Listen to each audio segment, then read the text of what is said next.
మనకందరికీ తెలుసు, దేశానికి 15th ఆగస్టు 1947 స్వాతంత్రం వస్తే దేశమంతా 3 రంగుల జెండా ఎగురితే దేశ ప్రజలందరూ కూడా స్వేచ్ఛ స్వాతంత్రాలు మధ్యన సంతోషాలు మిఠాయిలు పంచుకుంటుంటే ఇక్కడ హైదరాబాద్ సంస్థానంలో నిజాం రాజ్యంలో ఏ రకంగా దమనకాండ ఆ రోజు కొనసాగిందో మనకు తెలుసు. నిజాం ఆ రోజు నేను భారతదేశంలో కలవను, నేను స్వతంత్ర దేశంగా ఉంటానని చెప్పి చివరకు ఐక్యరాజ్య సమితికి కూడా ఉత్తరం రాశారు. ఆ తర్వాత పాకిస్తాన్తో కలిసి ఉంటాను తప్ప భారతదేశంతో కలిసి ఉండనని చెప్పి పాకిస్తాన్తో కూడా చర్చలు జరిపి అనేక రకాల రాయబారాలు నేర్పాడు. ఆ రకంగా 13 నెలల పాటు ఈ యొక్క హైదరాబాద్ సంస్థానం ఈ యొక్క నిజాం రాజ్యంలో మరి ఏ రకంగా గ్రామ గ్రామాన పేద ప్రజల మీద, సామాన్య ప్రజల మీద, ఉద్యమకారుల మీద, స్వాతంత్రం కావాలని కోరుకున్నటువంటి ప్రతి వ్యక్తుల మీద ఏ రకంగా దాడులు చేశారో, ఏ రకంగా పాశవికంగా వేలాది మందిని హత్య చేశారో, ఏ రకంగా ఇక్కడ ఉండేటువంటి స్త్రీలను నగ్నంగా బతుకమ్మలాడించారో, మానభంగాలు చేశారో, పంటలతో సహా ఇంట్లో ఉన్నటువంటి అన్ని వస్తువులను దోచుకున్నారో, ఏ రకంగా రజాకారులు పెట్టేగిపోయారో మనకందరికీ తెలుసు. ఈ రకంగా జరుగుతున్నటువంటి దమనకాండకు 13 నెలల తర్వాత కేంద్ర ప్రభుత్వము అనేక సంవత్సరాలు అనేక రోజుల పాటు చెప్పినప్పటికీ కూడా నిజాము ససేమిరా అన్నాడు.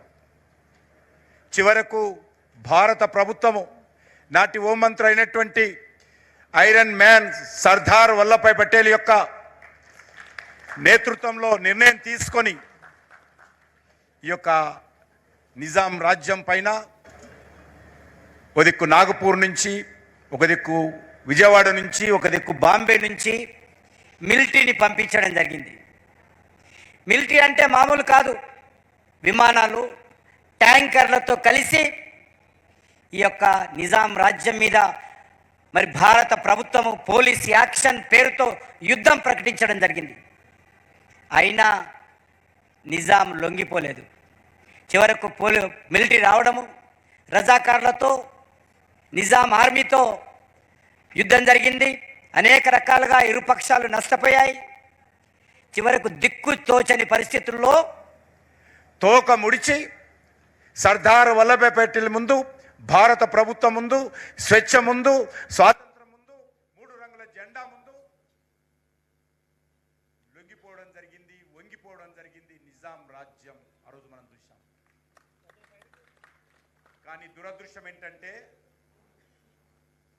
ఈ చరిత్ర, నగ్న సత్యం, ఈ వాస్తవం ఈ తరానికి, నవతరానికి తెలియకుండా 75 సంవత్సరాల పాటు మరి ప్రభుత్వాలు దేశాన్ని పరిపాలించినటువంటి పార్టీలు మరి ఏ రకంగా ఈ యొక్క ఉత్సవాలు నిర్వహించడానికి అంగీకరించలేదు. 1998లో కేంద్ర మంత్రిగా పనిచేసినటువంటి విద్యాసాగర్ నేతృత్వంలో ఆ రోజు భారతీయ జనతా పార్టీ అనేక పోరాటాలు చేయడం జరిగింది. మేము ఎంఆర్ఓ ఆఫీస్ ముందు 3 రంగుల జెండా ఎగిరేసినందుకు, కలెక్టర్ ఆఫీసుల మీద జెండా ఎగిరేసినందుకు, మా మీద పెట్టని కేసు లేదు, లేని జైలు లేదు, అనేక సార్లు లాఠీచార్జ్ అయ్యి, అనేక సార్లు ఫ్రాక్చర్ అయ్యి, పార్టీ కార్యకర్తలు 100,000 మంది కూడా అనేక రకాల ఇబ్బందులకు గురయ్యారు తప్ప కాంగ్రెస్ పార్టీ ప్రభుత్వం కానీ, లేక ఇంకే పార్టీ ప్రభుత్వం కానీ, బీఆర్ఎస్ ప్రభుత్వం కానీ ఎవరు కూడా అధికారపూర్వకంగా అంగీకరించలేదు. మరి చివరకు నేను కల్చర్ మినిస్ట్రీస్ అయిన తర్వాత, సాంస్కృతిక శాఖ మంత్రి అయిన తర్వాత ప్రధానమంత్రి గారిని, హోంమంత్రి గారితో మాట్లాడి రాష్ట్ర ప్రభుత్వము ఈ యొక్క హైదరాబాద్ లిబరేషన్ డే ఉత్సవాలు జరపడానికి సిద్ధంగా లేరు. ఒక వ్యక్తి జన్మదిన ఉత్సవాలు జరుపుకుంటారు, దేశానికి స్వాతంత్రం వచ్చినటువంటి 15th ఆగస్టు జరుపుకుంటాము, తెలంగాణ ఫార్మేషన్ డే జరుపుకుంటాము. కానీ దురదృష్టము, మా ప్రాంతంలో 3 రంగుల జెండా ఎగిరిన రోజు, మాకు స్వేచ్ఛ స్వాతంత్రం వచ్చినటువంటి సెప్టెంబర్ 17th ఈ ప్రభుత్వాలు నిర్బంధం పెట్టి, అక్రమ కేసులు పెట్టి, జైలుకు పంపిస్తూ ఈరోజు ఈ ప్రభుత్వాలు ఏవి కూడా అంగీకరించడం లేదు, అణిచివేస్తా ఉన్నాయనే విషయాన్ని ప్రధానమంత్రి గారు చెప్పిన తర్వాత ఏ మాత్రం ఆలస్యం చేయకుండా రాష్ట్ర ప్రభుత్వాలు ముందుకొచ్చినా రాకపోయినా కేంద్ర ప్రభుత్వం తరఫున సాంస్కృతిక శాఖ ఆధ్వర్యంలో మీరు చెయ్యండి అని చెప్పి ప్రధానమంత్రి గారు మరి ఆదేశించడం జరిగింది. ఆ రకంగా 3వ సంవత్సరం. అంతకుముందు మామూలుగా చేసినప్పటికీ ఒక ఉత్సవంలాగా, స్వాతంత్ర ఉత్సవంలాగా ఈ యొక్క పరేడ్ గ్రౌండ్లో మరి కార్యక్రమం నిర్వహించాము. సర్దార్ వల్లభాయ్ పటేల్ సెప్టెంబర్ 17 ఏ రకంగా వారి నేతృత్వంలో ఇక్కడ హైదరాబాద్ లిబరేషన్ జరిగిందో, తెలంగాణ విమోచన జరిగిందో, ఈనాటి హోంమంత్రి అయినటువంటి అమిత్ షా గారి నేతృత్వంలో 2023లో ఇదే పరేడ్ గ్రౌండ్లో కేంద్ర ప్రభుత్వం ఆధ్వర్యంలో బాజాప్తా ఈ యొక్క ఉత్సవాలు నిర్వహించడం జరిగింది. ఇది 3వ సంవత్సరం. ఏ మిలిటరీ అయితే, ఏ భారత సైన్యం అయితే నిజాం మీద యుద్ధం ప్రకటించి పోలీస్ యాక్షన్ పేరుతో ఇక్కడ ప్రజలకు రక్షించి ఇక్కడ 3 రంగుల జెండా ఎగరేసిందో, ఏ మిలిటరీ అయితే ఎగరేసిందో, ఆ ఆర్మీకి సంబంధించినటువంటి రక్షణ శాఖ మంత్రి రేపు ఇదే పరేడ్ గ్రౌండ్కు రానున్నారని మనం చేస్తా ఉన్నాను. వారి సమక్షంలో ఈ యొక్క కార్యక్రమం జరగబోతా ఉంది. చాలా సంతోషకరమైన అంశం. ప్రభుత్వాలు ఇంకా దిగి రాలేదు కాబట్టి ఈరోజు ఈ యొక్క చరిత్రను అటు మీడియా దృష్టి కానీ, ఇటు ప్రజల దృష్టి కానీ, అటు సమాజం దృష్టి కానీ, ఇటు దేశం దృష్టి కానీ ఆకర్షించేటువంటి ప్రయత్నము, మద్దతు కూడగట్టేటువంటి ప్రయత్నము 1998లో ప్రారంభించాము. ఈరోజు కేంద్ర ప్రభుత్వం చేస్తూ ఉంది. త్వరలోనే 600 రాష్ట్ర ప్రభుత్వం తెలంగాణ రాష్ట్రంలో తప్పకుండా అధికారపూర్వకంగా గ్రామ గ్రామాన ఈ ఉత్సవాలు నిర్వహించాల్సిన పరిస్థితి వస్తుంది. వాళ్ళు నిర్వహించకపోతే రానున్నటువంటి 3 సంవత్సరాల తర్వాత ఎవరు వద్దన్నా కాకపోయినా ప్రతి ఊర, ప్రతి స్కూల్లో, ప్రతి ఇంటి ముందు ఈ 3 రంగుల జెండా ఎగరేసేటువంటి కార్యక్రమం తప్పకుండా భవిష్యత్తులో జరగబోతుందనే విషయాన్ని సందర్భంగా మనం చేస్తున్నాం. అదే కాకుండా కల్చర్ మినిస్ట్రీ ద్వారానే మరి 3D virtual museum, digital diary, liberation of Hyderabad సంబంధించినటువంటి మ్యూజియం తయారు చేశాము.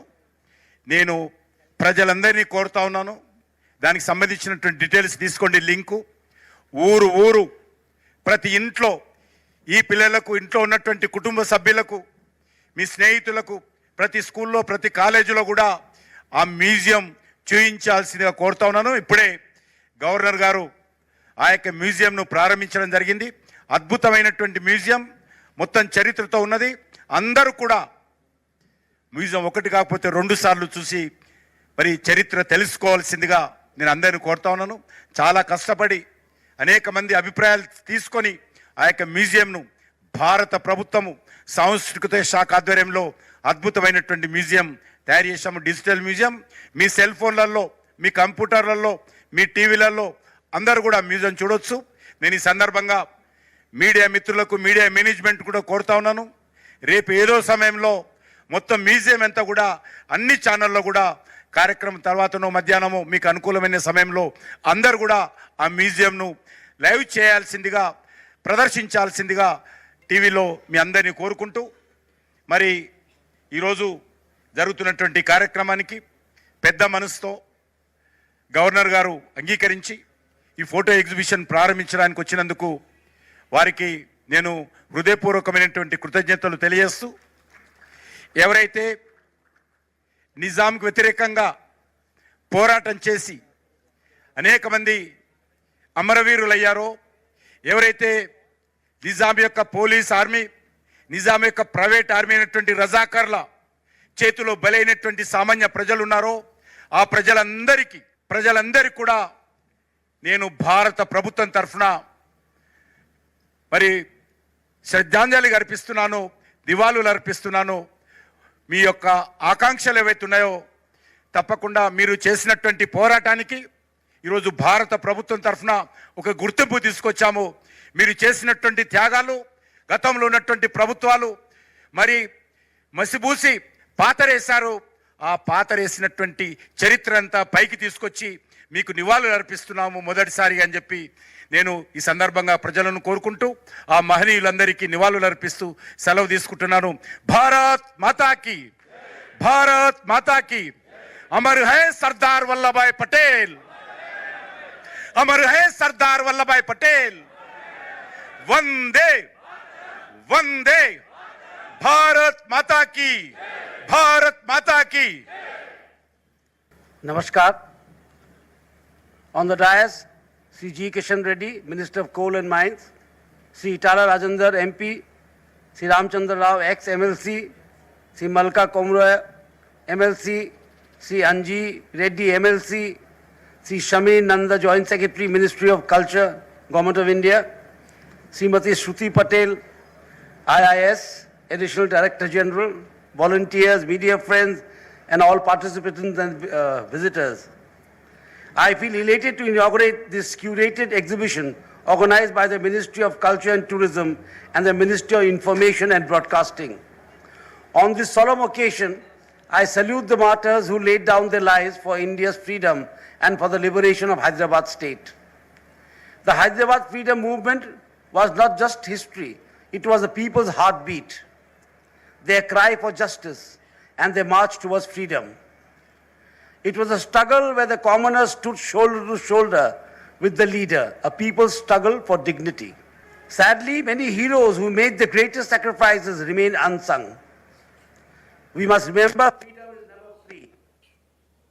It is always bought with blood and sacrifice. The atrocities of the Razakars inflicted untold pain. Thousands lost their lives, countless lost their homes, and many endured unimaginable suffering. The worst blot remains the inhuman crimes against women, crimes that continue to haunt our collective memory. I salute Sardar Vallabhbhai Patel, the Iron Man of India, who ensured Hyderabad's merger with the Indian Union with courage and decisiveness. Without his firmness and foresight, liberation would have been delayed. Freedom would have been denied. September 17th, 1948 stand as the defining day when Hyderabad state became a part of India's soul. Unity in action, dignity in freedom, this was Patel's gift to the nation. Today, as we celebrate Hyderabad Liberation Day, let us remember the martyrs and salute the unsung heroes who gave their all. Despite the tyranny of Razakars, the resolve of Hyderabad's people was unshakable. They fought, they suffered, but they triumphed. It is our sacred duty to honor their memory and pass on their story to generations to come. Maharashtra and Karnataka have long celebrated September 17th as Liberation Day. Telangana too must proudly carry forward this commemorative torch. Let us pledge to fulfill the dreams of those who gave their lives by building a Telangana that shines in unity, progress, and prosperity. Jai Jawan, Jai Kisan, Jai Telangana, Jai Hindustan.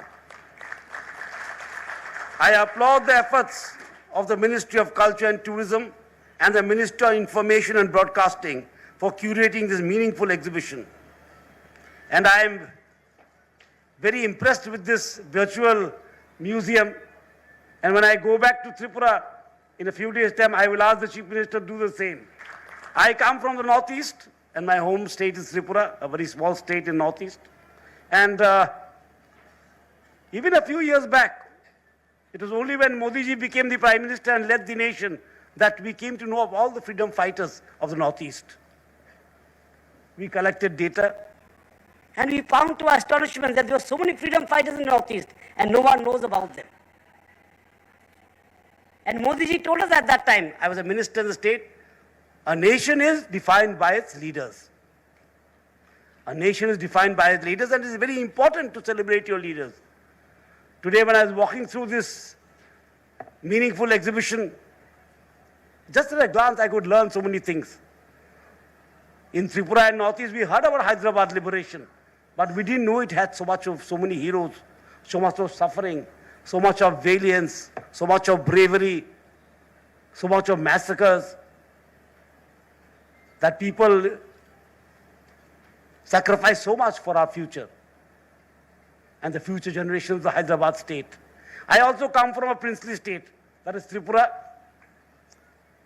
And we are just the opposite. The Maharaja of Tripura, before he died in 47, in 46 himself wrote a will saying that I will merge with India when India becomes. And here we have another state where the aspirations, the imagination, and the genius of the people was trampled upon. There are two extreme examples. One in the Northeast, where the Maharaja said, I will go with India, before even India was, they had declared independence. And here we had a state where the ruler was unwilling to fulfill the aspirations of the people of his state. So these are two extreme examples of even after independence that we had to face so many challenges. And Sardar Vallabhbhai Patel was the man who stitched together 565 princely states. Some very small, some very large, some very not so rich, some very rich like Hyderabad,